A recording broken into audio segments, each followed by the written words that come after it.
Baik, selamat sore. Assalamualaikum warahmatullahi wabarakatuh. Bagaimana kabar kita semuanya? Semoga selalu sehat. Kita sapa bersama-sama para guru seluruh Indonesia, para anggota PGRI yang sangat berbahagia. Selamat berjumpa kembali dengan kita yang ada di channel PGRI Provinsi Jawa Timur. Alhamdulillah, pada sore hari ini adalah tayangan pertama dalam rangka memberikan informasi sekaligus edukasi kepada khalayak, terutama pada anggota PGRI di seluruh Jawa Timur maupun di Indonesia.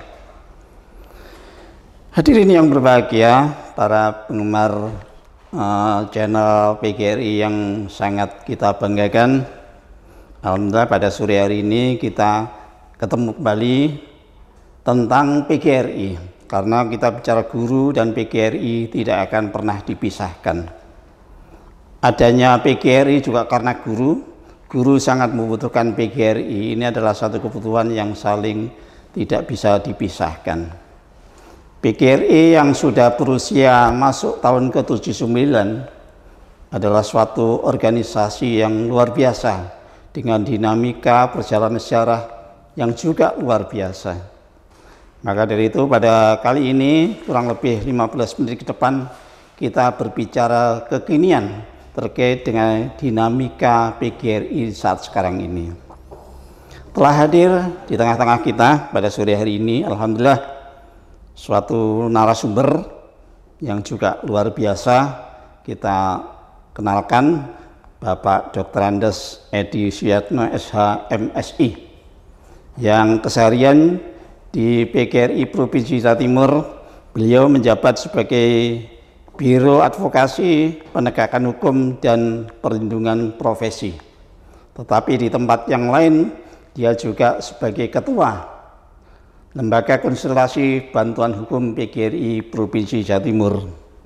Yang tidak kalah menariknya adalah beliau juga tetap berkecimpung dan menggeluti tentang hukum sebagai konsultan partisipan hukum khususnya di wilayah Jawa Timur dan lebih khusus lagi adalah di kota Surabaya. Sehingga kalau berbicara tentang hukum, insya Allah masyarakat tidak asing lagi dengan sosok beliau, Bapak Edi Suyatno. Bagaimana kabarnya Pak Edi? Baik, alhamdulillah Pak Win, baik. Alhamdulillah sehat ya. Tetap semangat kita mengabdi pada bangsa dan negara melalui organisasi PGRI ini. Pak Edi, begini, akhir-akhir ini kita berbicara masalah PGRI, kan wajar kalau dinamika kita itu mengalami pasang surut, mengalami satu hal-hal yang kadang-kadang di luar dugaan. Sekarang ini kita sama-sama mendengar bahwa ada informasi terkait dengan keputusan pembekuan pengurus PGRI, Pak Edi, di beberapa provinsi dan kabupaten kota di Indonesia ini. Menurut pandangan Pak Edi bagaimana? Mohon dijelaskan Pak Edi. Terima kasih Pak Win. Terima kasih atas hal-hal yang perlu diungkapkan kepada teman-teman. Saya akan membahas masalah PGRI dari sisi hukum saja. Di luar itu tidak. Maka ketika ada bicara masalah pembekuan, ini saya akan uraikan sedikit tentang pembekuan. Itu memang suatu hal yang biasa dalam organisasi dan akan terjadi di organisasi manapun, termasuk di PGRI. Nah, termasuk di kita PGRI itu ada di ADART pasal 16, terutama anggaran rumah tangga pasal 16. Di sana dikatakan pembekuan itu adalah menonaktifkan seluruh pengurus PGRI dan mencabut hak-haknya untuk mengadakan kegiatan atas nama PGRI. Dan yang kedua, pembekuan dilakukan karena pengurus melanggar ADART, peraturan organisasi, dan tidak memperlihatkan kehidupan atau kegiatannya. Nah, yang penting juga pembekuan wajib didahului dengan peringatan tertulis oleh PB paling sedikit 3 kali berturut-turut. Permasalahannya adalah mengapa ada yang melakukan pelanggaran seperti yang ada di ADART itu? Apa ada yang melanggar? Pertanyaannya itu. Kalau saya lihat pembekuan itu disebabkan mengikuti KLB misalnya, kok tidak semua yang ikut dalam KLB ada pembekuan? Itu masalah. Yang kedua, kenapa hanya Jawa Timur, Sumatera Utara kalau tidak salah ya, kemudian juga Riau? Kenapa yang NTT, kemudian NTB, kemudian Maluku, mana? Maluku dan yang lainnya itu kok tidak? Lah ini menjadi masalah. Yang kedua, juga tidak ada peringatan. Pada di sana katakan wajib didahului dengan peringatan. Nah, ini menjadi masalah. Nah, kalau hal semacam ini tidak dilakukan, berarti itu dalam namanya pembekuan itu sendiri ada masalah. Maka pihak yang dibekukan termasuk Jawa Timur itu adalah melakukan yang namanya gugatan di pengadilan, dan alhamdulillah diterima di pengadilan untuk menggugat adanya pembekuan itu. Nah, ketika dalam proses pembekuan itu ternyata hasil KLB Bapak Teguh Sumarno mendapatkan pengakuan dari Menkumham tanggal 13 November 2023. Nah, ketika pengurus baru hasil KLB ini, ketua umumnya Pak Teguh, maka otomatis yang namanya gugatan tadi dicabut. Jadi yang mencabut kita sendiri, bukan dibatalkan oleh siapapun. Nah, karena sudah punya Menkumham berarti sudah sah. Dan Jawa Timur ya akhirnya dicabut pembekuannya, dibatalkan pembekuannya oleh pengurus baru itu. Begitu Pak kira-kira tentang pembekuan, sehingga Jawa Timur dan yang lainnya tidak ada pembekuan karena sudah dibatalkan oleh pengurus itu sendiri, yaitu hasil KLB pengurus atas nama yang Menkumham tanggal 13 November 2023 itu. Ngaten Pak. Baik, terima kasih Pak Edi. Sangat menarik sekali pembahasannya terkait dengan pembekuan. Kita sama-sama tahu bahwa memang keputusan pembekuan tersebut terdapat cacat prosedur yang tadi disebutkan, yang harusnya ada peringatan. Itu pun peringatan itu kalau nggak salah peringatan 1, 2, 3 ya Pak Edi. Oke, iya, peringatan 1, 2, 3 dan itu tidak dilalui dengan benar. Kemudian dilakukanlah gugatan melalui pengadilan negeri di Jakarta, walaupun akhirnya dicabut ya, jadi bukan dibatalkan atau dinyatakan kalah, tapi dicabut oleh kita sendiri. Nah, ini yang menjadi menarik Pak Edi pertanyaannya. Setelah dicabutnya pembekuan itu, kan artinya dicabutnya gugatan tersebut, artinya kan SK pembekuan ini juga harus dicabut juga kan Pak Edi. Nah, ini mohon ada penjelasan Pak Edi bagaimana agar PGRI Provinsi Jawa Timur dan beberapa provinsi dan kabupaten kota yang dibekukan itu tetap bisa menjalankan tugasnya sebagaimana mestinya.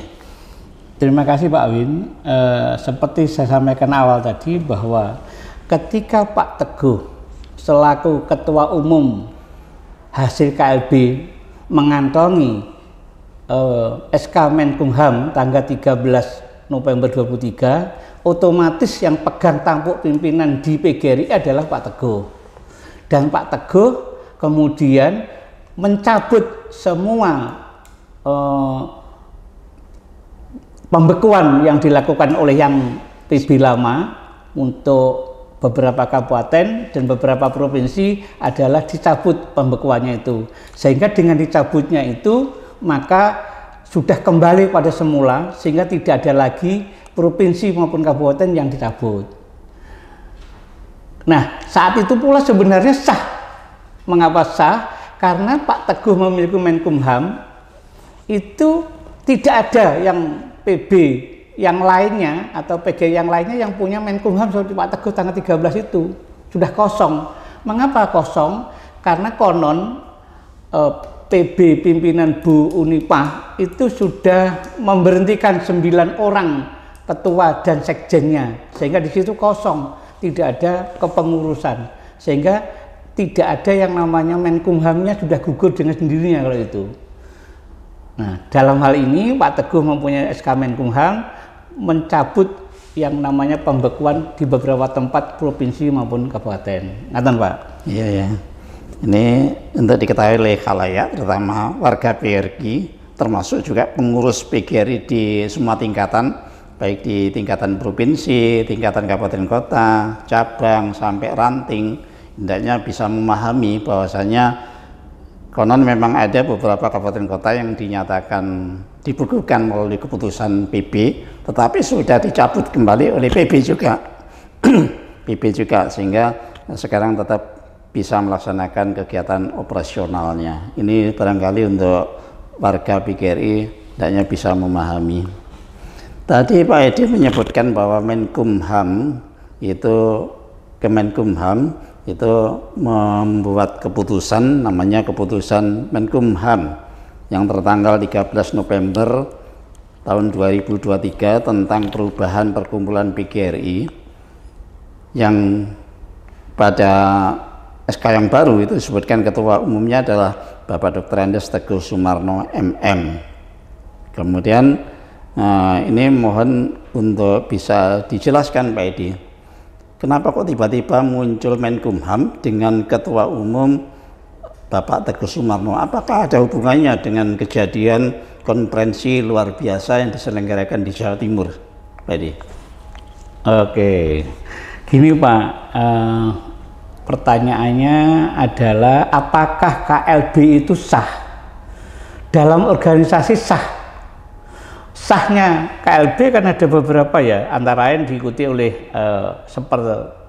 separuh lebih itu sah. Nah, ketika yang terakhir dikehendaki oleh PB menghendaki untuk diadakan KLB, itu debatable ayat 3 itu. Ketika PB menghendaki KLB, ya bisa dilaksanakan KLB. Oh nggak bisa karena persyaratan tidak ada. Loh ada. Ketika beda pendapat, yang menafsirkan ini adalah PB itu sendiri. Artinya PB dalam hal ini ketua-ketua yang diberhentikan ini masih orang PB itu menyelenggarakan KLB. Nah, karena KLB ini dilaksanakan di Surabaya dan memenuhi syarat, maka diajukan penerbitan SK Menkumham, dan alhamdulillah itu juga sudah diterima Menkumham tanggal 13 November 2023. Dengan demikian kepemimpinan Pak Teguh adalah sah adanya karena diterbitkan oleh Menkumham. Tentu Menkumham tidak ngawur untuk melihat syarat-syaratnya. Tentu tidak begitu saja diterbitkan kalau tidak memenuhi syarat. Sehingga kalau saya mengatakan ini adalah Menkumham online, yaitu istilah orang yang tidak suka saja, tapi pada dasarnya ini sah menurut hukum. Saya katakan tadi, menurut hukum adalah sah, tidak ada orang yang bisa mengganggu gugat. Itu Awin. Iya ya. Baik, menarik teman-teman semuanya untuk bisa makin dipahami oleh khalayak, oleh anggota PGRI bahwasanya Kemenkumham yang tertanggal 13 November itu adalah Kemenkumham yang sah, melalui proses yang sah, melalui konferensi, dan itu disahkan oleh Menkumham. Jadi setelah munculnya Menkumham, Kemenkumham atau keputusan Menkumham tanggal 13, ternyata kan ada Menkumham lain berikutnya yang tertanggal 18, walaupun akhirnya diganti Pak Edi menjadi tanggal 20 November. Di sana menyebutkan Kemenkumham tersebut bahwa ketua PGRI Provinsi PGRI, pengurus besar, ketua umum pengurus besar adalah Profesor Dr. Unifaro Sidi. Pendapat dari kacamata hukum, Pak Edi, mohon dijelaskan bagaimana ini. Begini, Pak Teguh, Ketua Umum PB PGRI memiliki Menkumham, sehingga selaku Ketua Umum beliau sah beserta pengurusnya. Tiba-tiba pihak lain, Bu Nipah mengajukan punya Menkumham lagi tanggal 18 November, dan tiba-tiba punya juga Menkumham tanggal 20 November. Secara administrasi mesti ada yang salah ada punya 18, punya 20 November. Secara administrasi tentu dipandang dari sisi hukum ini ada yang salah, tidak tahu yang salah yang mana. Konon yang terakhir ini katanya 20 November yang benar. Oke, ketika November yang benar, 20 November yang benar milik Bu Nipah, ada yang beranggapan yang terakhir adalah yang sah. Ini adalah pendapat yang kurang benar. Mengapa begitu? Patokan kita adalah Permen Kumham nomor 28 tahun 2016. Saya ulangi, patokan kita benar salahnya tentang Menkumham adalah Permen Kumham nomor 28 tahun 2016. Di sana dikatakan yang bisa membatalkan Menkumham, SK Menkumham itu adalah Menkumham sendiri atau keputusan pengadilan. Nah, ketika Bu Nipah punya Menkumham tanggal 20 November, tentu tidak bisa membatalkan miliknya Pak Teguh tanggal 13 November itu. Tidak bisa.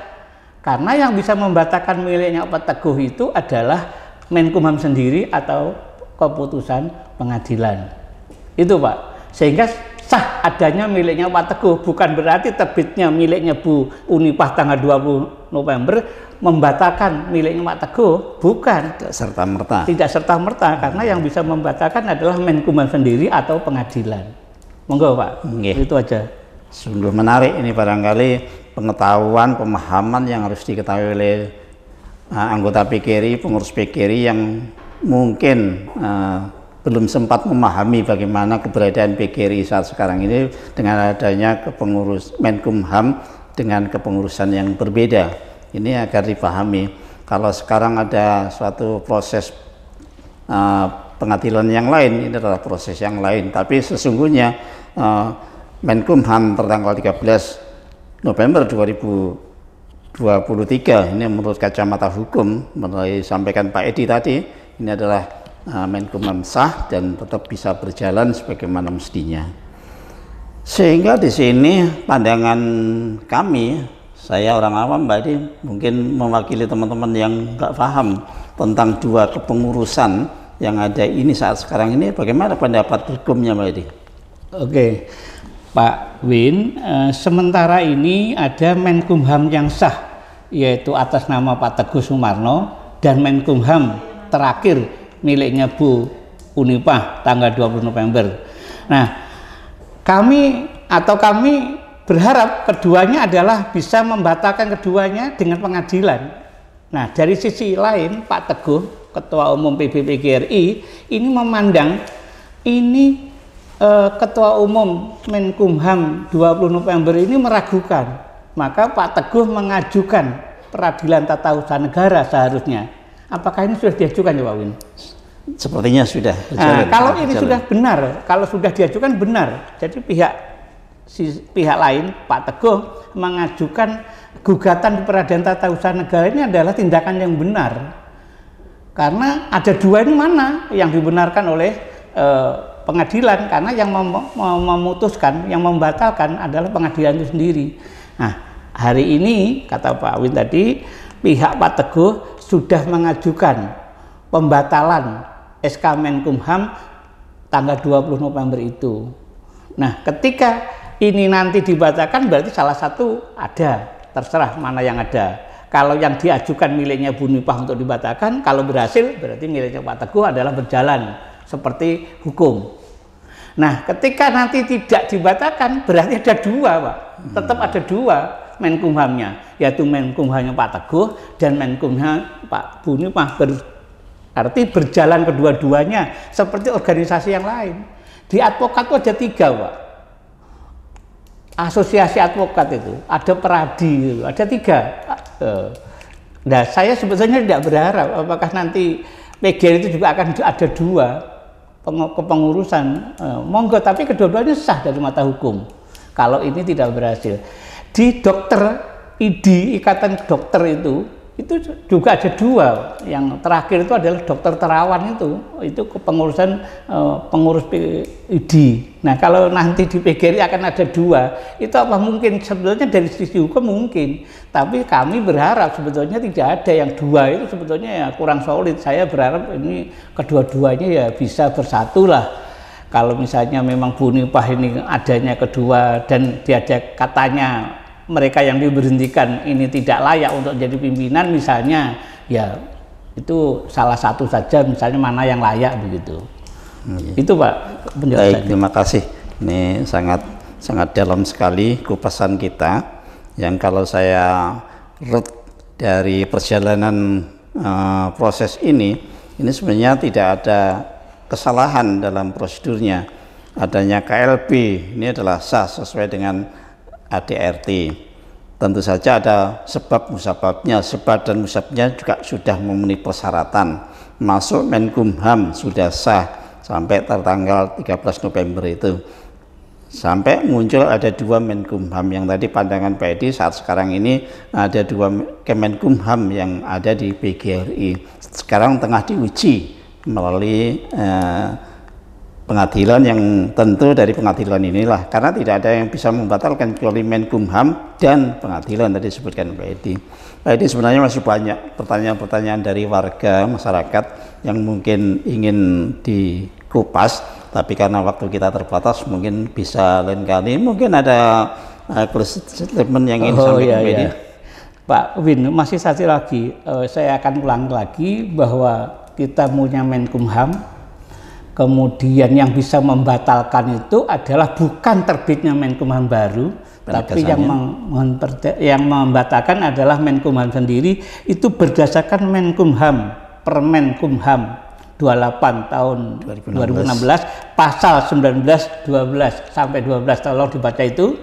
Dan itu ketika itu dibatalkan, itu bukan karena terbitnya yang baru, tapi dibatalkan Menkumham secara tertulis selambat-lambatnya 1 bulan. Itu bunyinya Permenkumham 28 tahun 16 pasal 9 sampai 12. Baik. Terima kasih Pak Edi. Sehingga di sini wawasan kita makin jauh, sehingga tidak boleh memandang sebelah mata pada persoalan-persoalan tertentu. Dan ini bukan upaya untuk memecah belah anggota PGRI. Dan ini adalah satu proses dan prosedur yang merupakan dinamika dari organisasi. Kita dewasa karena dinamika, tidak perlu panas memanasi, tapi kita ngikuti saja proses ini sampai pada hal yang paling menyejukkan kita semuanya. Mudah-mudahan bermanfaat Pak Edi. Para hadirin yang berbahagia, teman-teman seluruh Indonesia, kupasan kita pada saat sekarang ini saya kira kita cukupi dulu, mudah-mudahan manfaat. Insya Allah kita akan bertemu di lain kesempatan, di lain waktu dengan materi dan narasumber yang berbeda, narasumber yang mungkin banyak mengupas tentang persoalan-persoalan PGRI. Baik, selamat sore. Assalamualaikum warahmatullahi wabarakatuh. Assalamualaikum warahmatullahi wabarakatuh. Terima kasih Pak Edi.